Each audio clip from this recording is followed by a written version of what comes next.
Hundreds of Sydney passengers evacuated from a train in a peak hour emergency. More than 1,000 Sydney train passengers were evacuated onto railway tracks this morning after a carriage became entangled in overhead wires.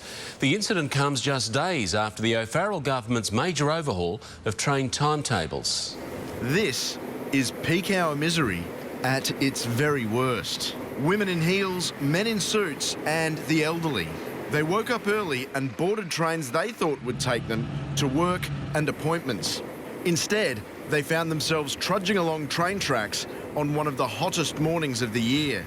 We sat there for about an hour waiting. The air conditioner's just cut off. It happened at 6:40 in the morning. That is the peak period from the western area. It would not have been a pleasant trip trying to get to work.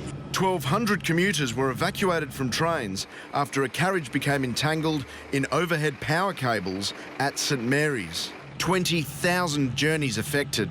Trains were suspended on the Western Line and Blue Mountains Line between Penrith and Blacktown for 3 hours, and delays continued all day.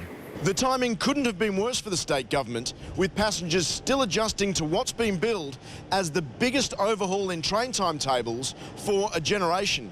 We've had a great start this week. This is about an operational issue that occurred. We've had a really good start this week. It's been fantastic. Tonight, passengers are being advised to plan for possible delays as workers repair the cables. Mike Duffy, 7 News.